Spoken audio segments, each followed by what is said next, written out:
everybody. Josh at FieldClock here. Really excited to show you some of the new stuff we got going on. This new feature I'm going to show you is actually kind of foundational to some future stuff we're working on.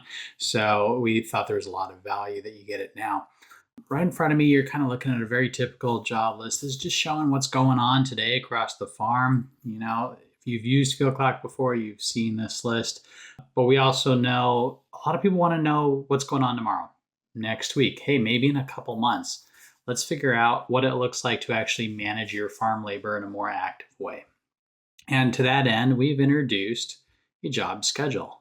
And this allows you to actually plan out like what tasks your folks are doing. You know, maybe you got some stuff that goes on every day. Maybe you're going to do some things in certain fields tomorrow or next week or the week after that.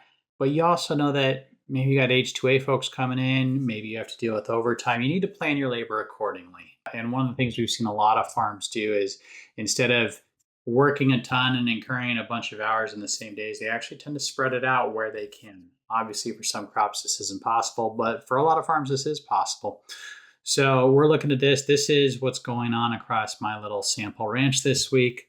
We also make it very easy to go in there and take a look and say, okay, if I only care about the jobs where, say, Jeff is in charge, let's go search for Jeff. Oh, okay, here's Jeff's jobs. He's running the cleaning crew at the warehouse daily. He's got a sorting job after some of the harvest comes in later this week.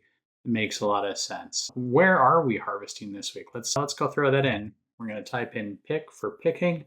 Hey, look, here's our picking jobs this week. Similarly, we can look by locations. If we just wanted to say what's going on at Cog Hill this week, hey, here we go. We got harvest prep a couple days ago, and we picked yesterday. We're picking today. This is all super easy to get at the information you need. In the same capacity, you can jump to month view, look at your things going out. We added an agenda view, so you can kind of look at it as more of a timeline. And again, on each of these views, we can see exactly what we want to see. We've got date filters. We can go by crew boss, location. We can go by whatever activity they're up to.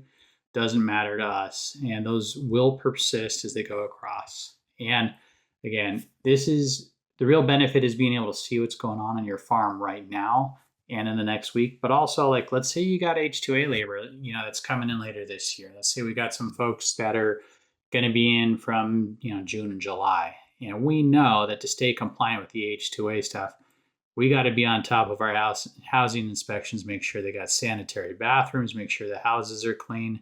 So let's just say we want 8 to 8:30 every morning from June 1st through, just say we're going to end at July 31st. They're here for 2 months, and we're going to go to our H2A housing, and we're going to say we're going to do a housing inspection every day. They're going to report to Jeff on that.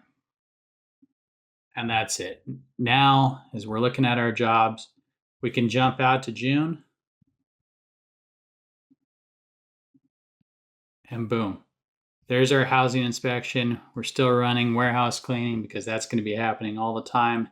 And you'll notice too, like we only run the warehouse cleaning, say 6 days a week. But we're going to run that housing inspection every single day to make sure our H2A folks have clean sanitary housing. And we're going to collect the records from that within FieldClock using our checklist tools so that you have really good records should DOL ever come knocking on your door.